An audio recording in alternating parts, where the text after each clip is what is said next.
James Ham, Kings insider of NBC Sports, joins us. James, first of all, for those who are watching on Twitch and YouTube, you know this. We're for those we follow you on Twitter. We're happy you're safe, as those fires got a little too close to Casa de Ham last night. So we're glad everything's good. Yeah, I think the wind is blowing the other direction, and luckily my house is safe, I think, for right now. But a lot of people up here, this is going to be a bad one. It looks like.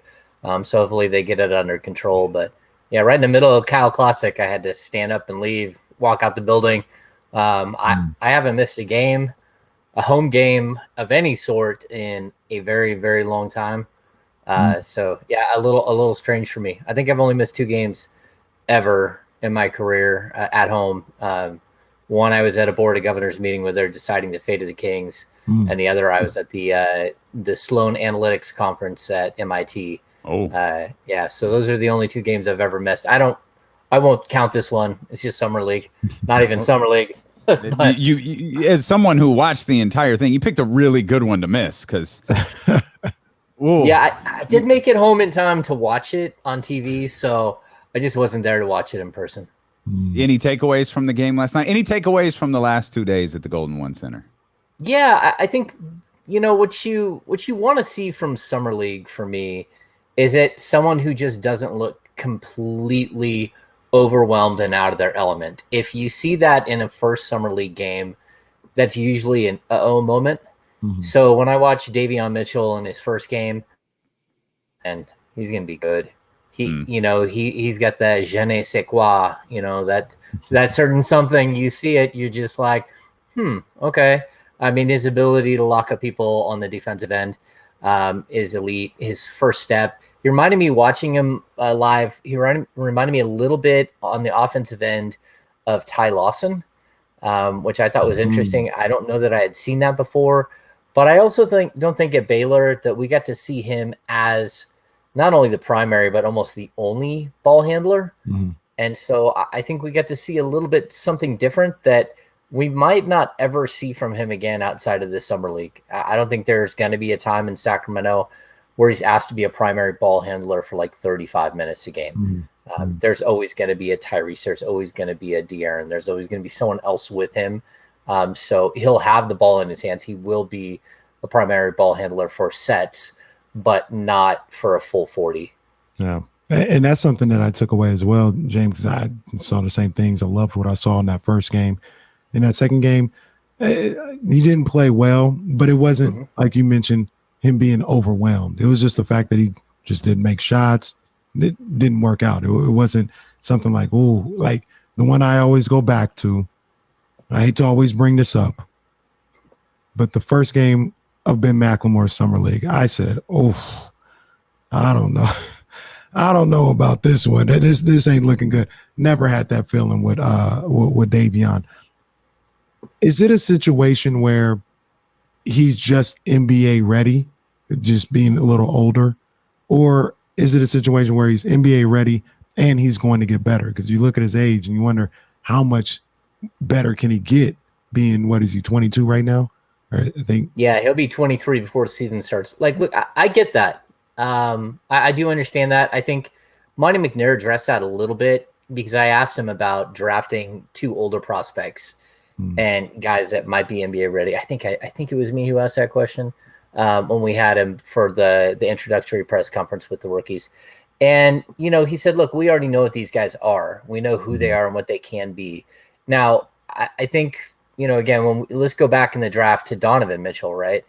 And coming into that draft, Davion Mitchell, all he could talk about was trying to convince us he could play point guard. Like every single workout, everyone knew he was probably the best defensive player in that draft, especially a perimeter defender in that draft. But that's what everyone was so focused on, was he was a great perimeter defender that was probably going to go in the 10 to 15 range. But he tried to convince everyone that he was a point guard. Well, the guy averaged like 12 points a game in college, and he steps into the pro game, and you're just like, with the spacing and everything, he's just phenomenal. Like, no one who had ever played with him, De'Aaron Fox will tell you, he'd known Donovan for a long time. Just like, no one expected the offense from him, like the way that he's able to just take over. So I'm not saying that we're going to have this, two Mitchells are the same here. But basically what I'm saying is that when you get to the pro game and the spacing is different and the focus on you specifically is different, you go from being a number 2 or number 3 option at the college level to a number 4, number 5 option at the pro level. That's a huge, huge difference. And number one, you got to find your game. You got to find your spots. So we're going to have to wait and see how much he scores. But also, there's no pressure on him to score. Like, if he's going to be in a second team, and as of right now, what is that second team? It looks like Davion with Terrence Davis at the 2, maybe Mo Harkless at the 3. As of right now, Tristan Thompson or Chimezi Metu and Alex Len. Maybe you need a little bit of his scoring, but the fact is the Kings aren't going to put him in that lineup with just those 5 guys running amok all the time. They're always going to have Fox or Halliburton on the court. You're always going to have a secondary ball handler. You're always going to have another scorer. So he's never going to be such a focal point that I think you really have to worry about it. So I think we'll let him grow into who he's going to be, but it might take, 2 years before we really know offensively. But I think he's a really good shooter. He shows that he can take people off the dribble. We've seen him do some nice speed, like in and out crossover stuff to get to the 18-foot range. And he looked pretty clean from there as well. Although he did not really have that game at the college level. He doesn't have a floater, so that's going to be an issue. He did get blocked 2 or 3 times in the first 2 games here. So I just think like we're going to have to wait and see a little bit on who he can be. But I'll also say lastly on him on this one, he was beat up. Like, he got done with that first game. He started cramping up late in the game. He played over 30 minutes. These guys aren't in game shape. They just ran through like 3 days of crazy practice. And usually day 3, day 4 of training camp is when 1 or 2 guys have some bumps and bruises. Well, that's when these guys started playing basketball games. And so I think what we're going to see is he's going to have a couple of days here to rest up, to get ready for Las Vegas. But then it's going to be like full steam ahead. He should be fine. And I think he'll bounce back and we'll see more of maybe not the 23 points, but more of like 18 to 20 points during summer league, where he does show like flashes of how impressive he can be. Did we see anyone else over the course of the last couple of days who might see some time on the main roster this year? Yeah, I mean, Luke King is a two-way player, and I don't know if you guys have been keeping up with the two-way thing, but they really made a lot of changes to the two-way. So now your two-way player I think they make half of a minimum scale contract. So that's like $450K. So that's a really good gig for these guys. Plus they have up to 50 games a season they can be on the main roster. And of those 50 games, there is no longer the restriction on how many practices. So it used to be that players could only be up with the main team for a total of 45 days. So like you would have a guy and you would have him up for 2 days because you knew you were going to have practice, but then you'd send him down before the game because you didn't think he was going to play in the game. But that would be 2 days of practice that you're eating up and 2 days of his 45. And then there were certain players who, if you were a good two-way player, say like a Jack Cooley had in his contract that, he has to be up for a minimum of 40 days because you get the pro paycheck when you're up with the main team. When you're down in the G League, you get your G League paycheck. So I think like Luke King is a guy that, like, look, if he's your 5th guard or your 6th guard, I think a lot of people are like, okay, I kind of like him. He can do a lot. He can shoot. He's really aggressive. He's long. He can play defense. Is he erratic? Did he make a bunch of mistakes in the first game? Sure. But I'm okay. I mean, he's 22 years old. He's going to have plenty of time to kind of grow into who he's going to be. And down the road, maybe you do have something there. And then, a couple of the other guys, they're slipping we had the big kid who almost had a double-double yesterday.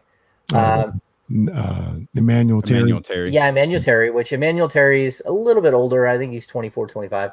And he's been around kind of bumping up and down in the league and going to the G League for a while. And then the other one is the kid out of Texas that Matt Coleman in the first game.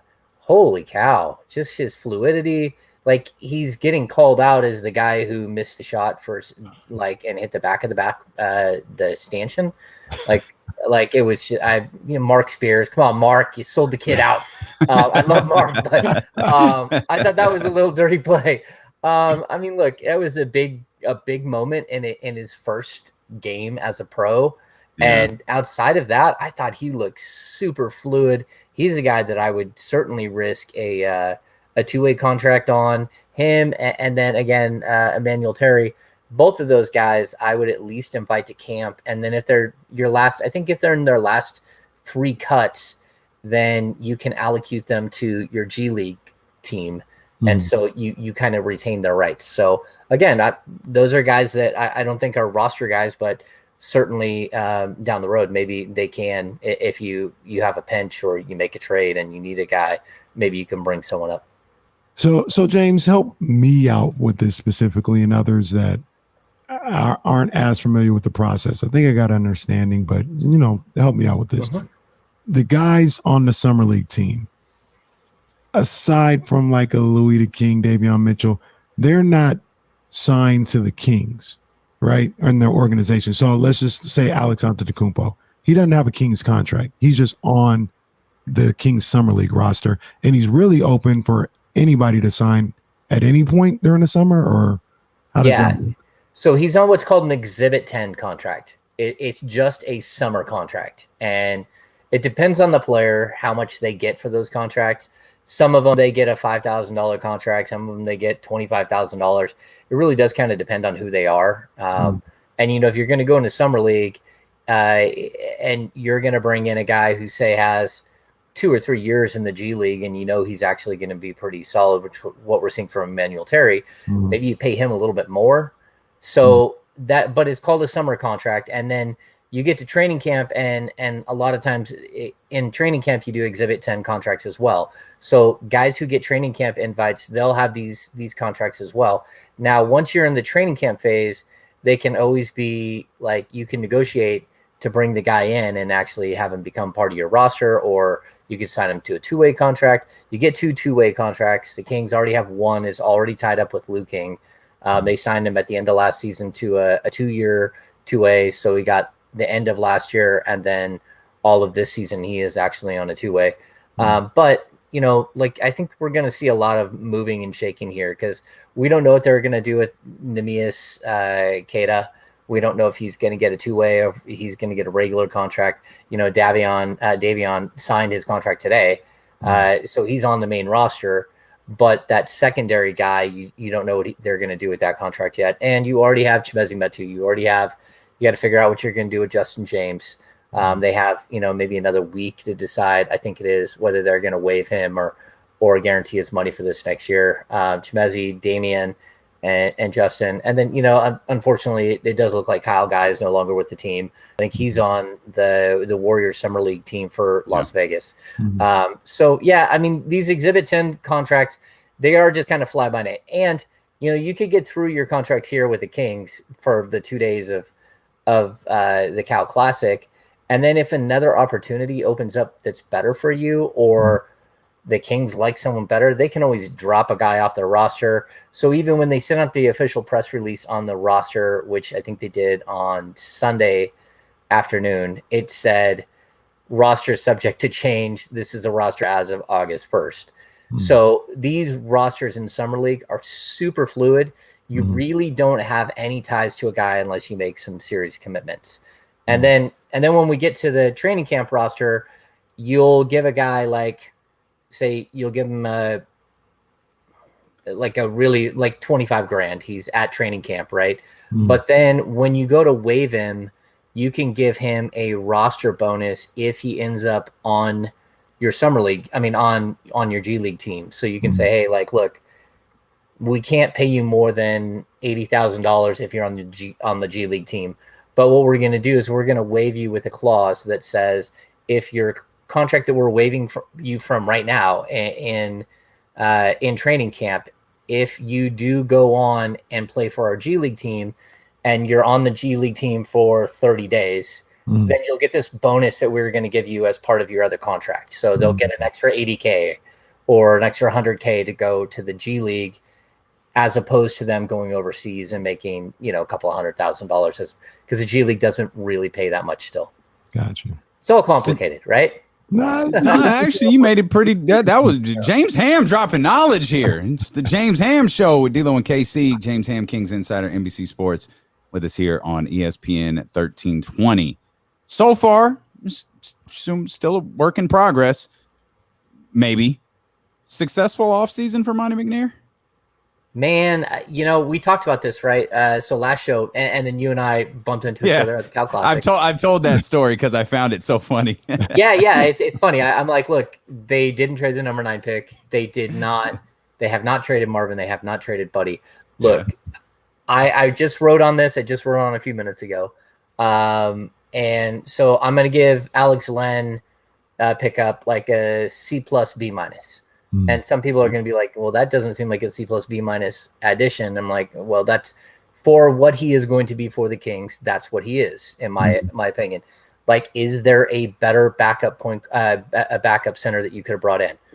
I'm not sure that there was. Like, I like Alex Len more than I like Nerlens Noel, because Nerlens is going to get shoved around by a stiff breeze. If they open the windows at Golden 1, you're worried he's going to get washed away. Alex Len going up against, Jokic or Montrezl Harrell or Valanciunas, he's going to hold his own, right? He's going to punch back. So I love him, especially as a, 18 minute a game big behind Rashawn. And then we go to like Mo Harkless, like B minus.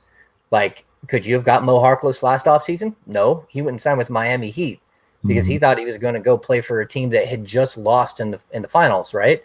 So, like, you couldn't have got him last year. And I kind of equate him to Kent Bazemore. If you would have just brought Kent Bazemore back last year, probably would have won 2 more games, good call. Right?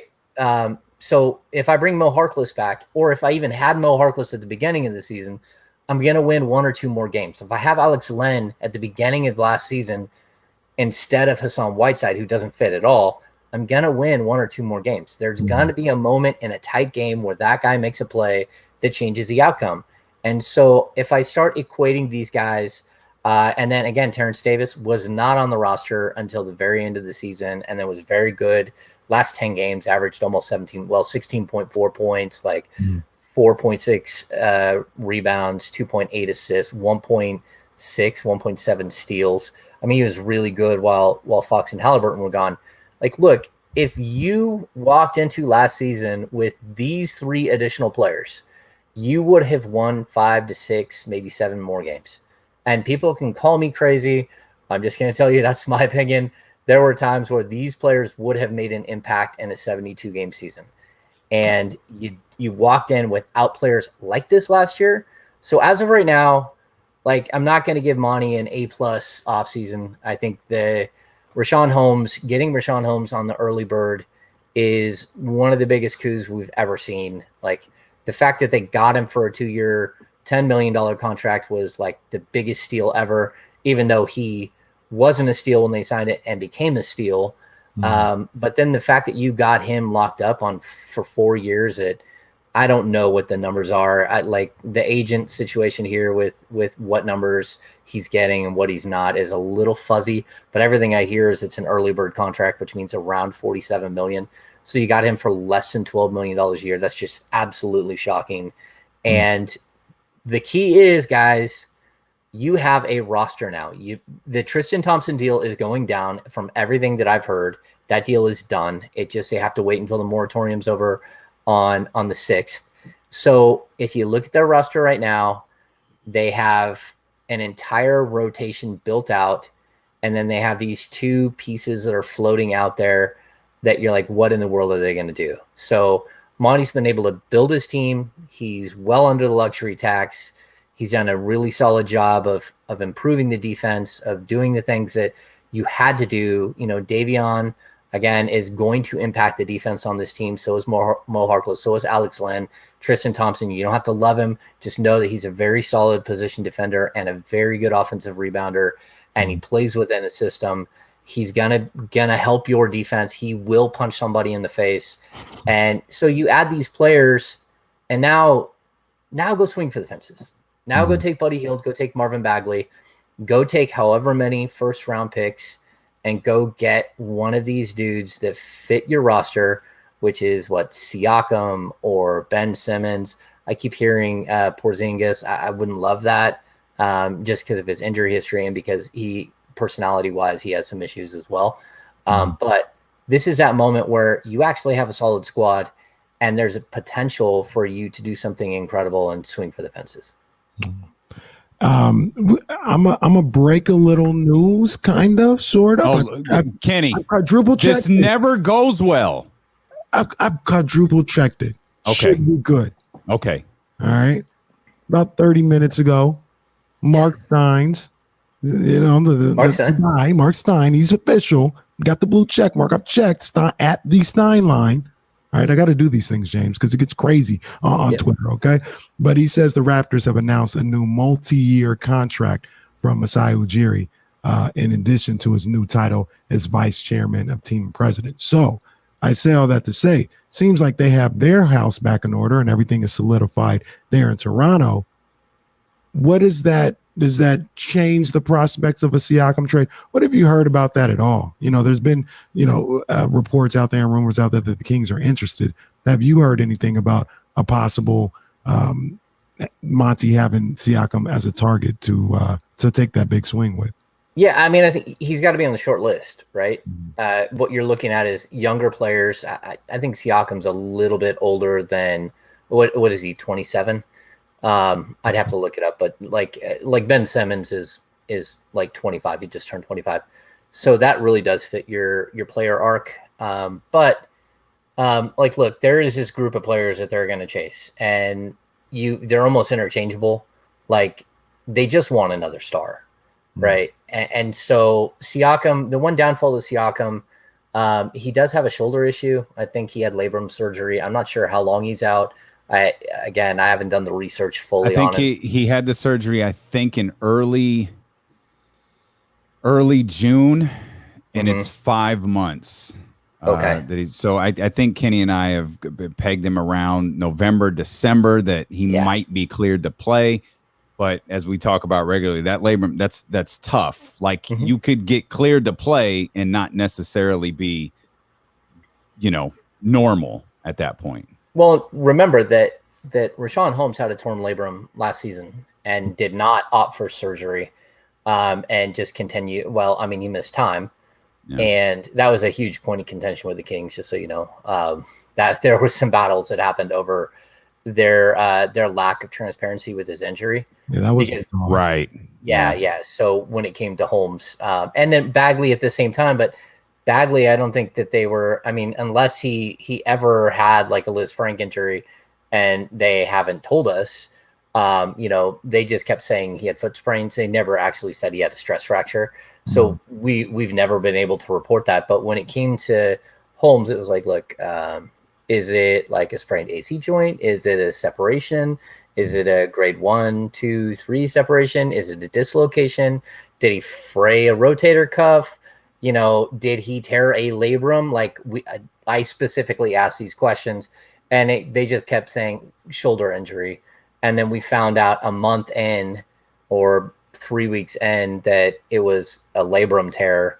And the press release was released as Luke Walton was stepping to the podium in pregame. It wasn't a good scene. I don't usually lose my mind, but I did on that.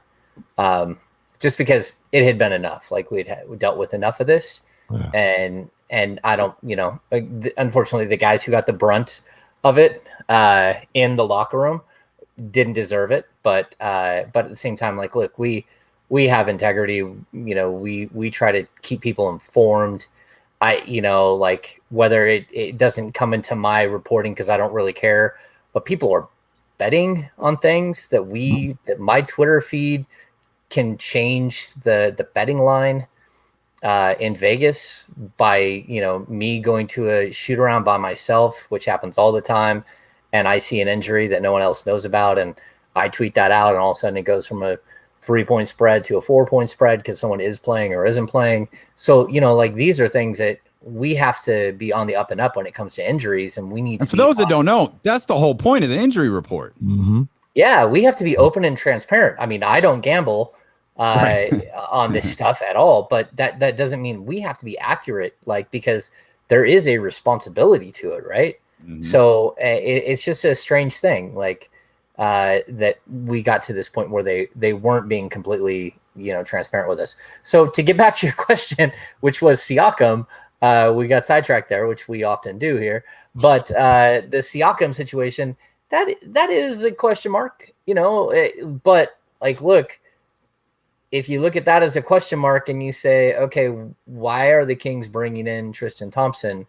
And then you think, okay, could it be because Marvin Bagley has played 52% of his games in his career and we might need a backup power forward?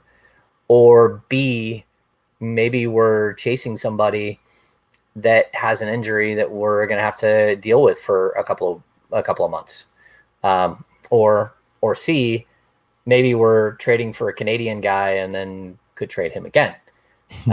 So I mean, there are lots of question marks here as to why some of the things are happening. But at the end of the day, again, like the Tristan Thompson deal is going down, but that was a specific issue as well. Like they did not have any big men coming into free agency. They had to make a deal to at least have people in case they swung and missed with all of their guys. The Ben Simmons market is as dry as the California weather. Like it's, I mean, the Kings, like, should they inquire, and should Philadelphia, realize they're being laughed at by the entire league here at this point? Like, they have a realistic trade proposal for Ben Simmons, don't they? Yeah, and I mean, we're not going to let like the guys at ESPN create. Sorry, ESPN 1320. The guys that's okay. We trash them all the time. The guys at ESPN create a false narrative or a false value for Ben Simmons. If I'm the Sacramento Kings, I'm offering Buddy Hield, I'm offering Marvin Bagley, and I'm offering 2 first-round picks and maybe one pick swap. Like, to me, that is fair. Like, we can argue about like whether we're gonna lottery protect or top 3 protect the picks, whatever it might be. But at the end of the day, I think that's extremely fair.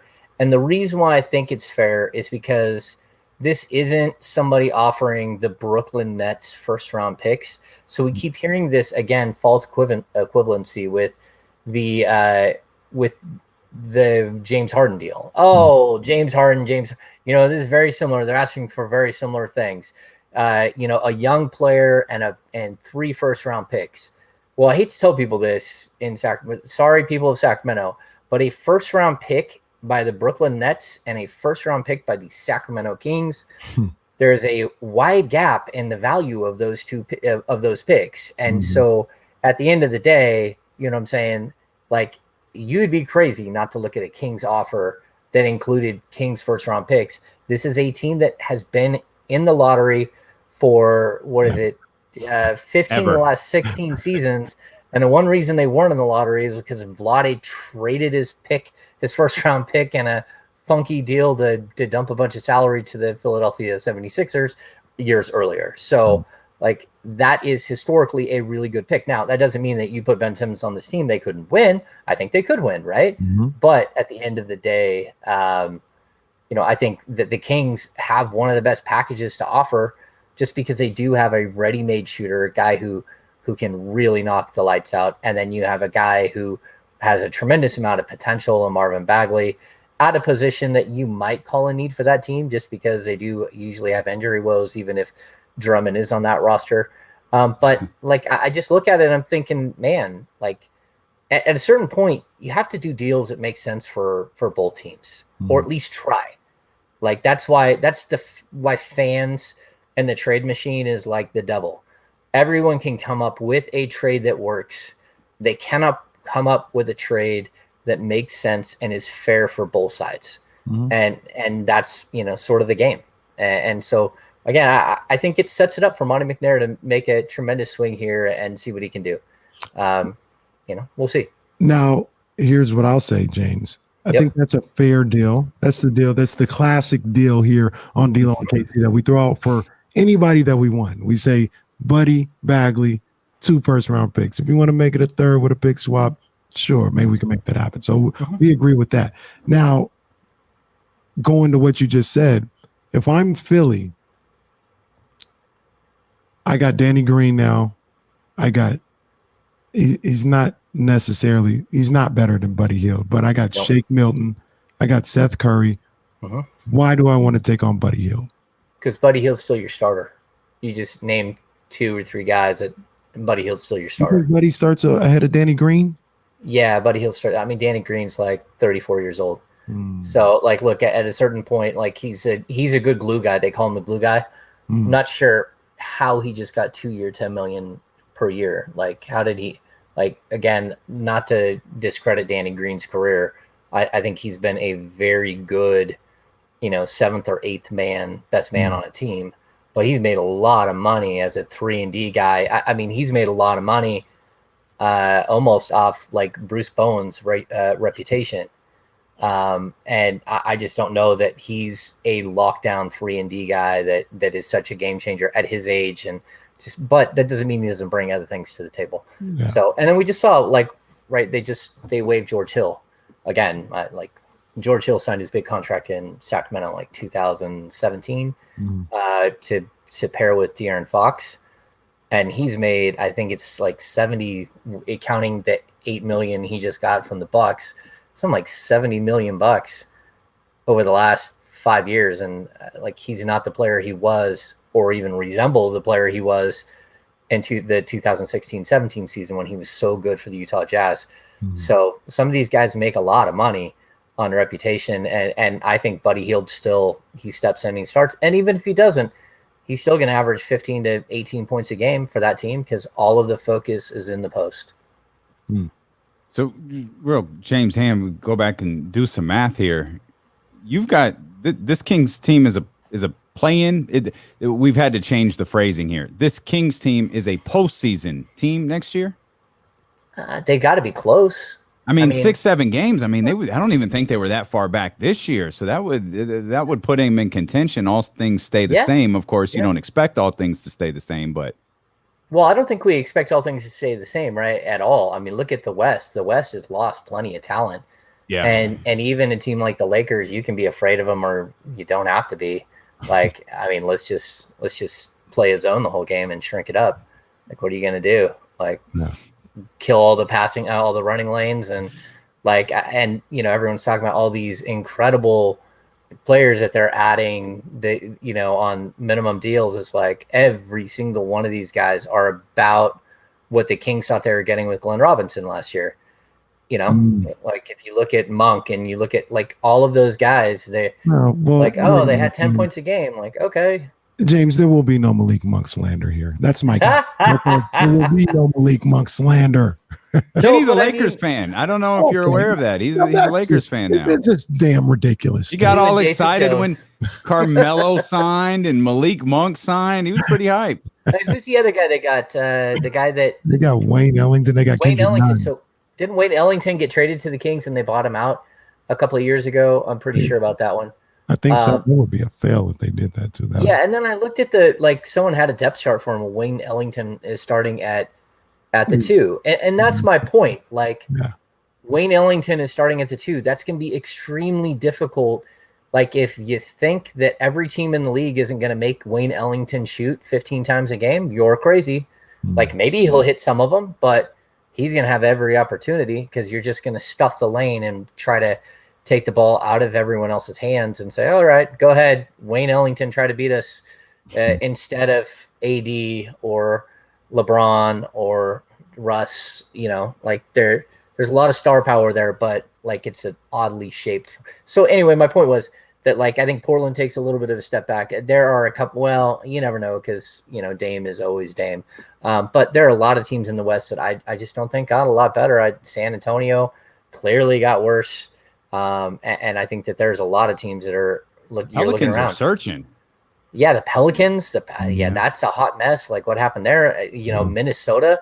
Like talk about a team who just sat on their hands and like you're just okay with having a horrible team. Like that's okay. So you're just going to run it back with a team that couldn't win at all last year. So, like, I don't think the West is as tough. And the reason why those bottom basement guys matter is because you have to play them. Mm-hmm. You know, you get to play them a certain amount of times per year, and that helps your win-loss record as much as going in and beating a team that you shouldn't beat. You know, even a team like Dallas hasn't really done anything.